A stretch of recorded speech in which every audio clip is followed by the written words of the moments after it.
இந்த மானங்கட்டு இந்த குடிகாரம் எல்லாம் எப்ப தெரியுமா உங்களுக்கு புத்தி வரும்? நீங்க குடிகாரனுக்கு ஒரு பிள்ளையா பிறந்தாதான் உங்களுக்கு புத்தி வரும். அப்பதான் தெரியும் ஒரு குடிகாரனுக்கு மனைவியா வாக்கப்பட்டாதான் உங்களுக்கு தெரியும் அதோட கொடுமை என்னன்ட்டு. ஒரு குடிகார வீடு நொடிக்கு நொடி நொந்து நொந்து சாவாங்க அந்த குடும்பமே. நீ குடிச்சு குடிச்சு மருத்துவமனையிலே படுத்துருவ. அந்த குடும்பம் எப்படி தள்ளாடும் தெரியுமா? வருமானம் இல்லாம பொருளாதாரம் இல்லாம எப்படி தள்ளாடும் தெரியுமா? உணவு இல்லாம எப்படி தள்ளாடும் தெரியுமா?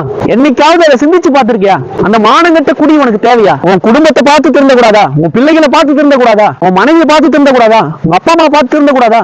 சுய கட்டுப்பாடு வேணாமா? சுயமா உன்னை நீயே கட்டுப்படுத்த தெரியலனா நீ வாழ்ந்தா என்ன, நீ போனா என்ன? இதுதான் வாழ்க்கையா? எத்தனை பெண்கள் நொந்து நொந்து சாவறாங்க தெரியுமா? குடிகாரனை கட்டிக்கிட்டு எத்தனை பெண்கள் நொந்து நொந்து சாவறாங்க தெரியுமா? எத்தனை பிள்ளைகள் நொந்து நொந்து சாவறாங்க தெரியுமா? இது தலையெழுத்தா?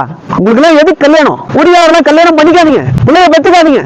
நீ நொடி நொடியா செத்துக்கினு அவங்களையும் சாவடிச்சுக்கினு எதுக்கு நரக வாழ்க்கை?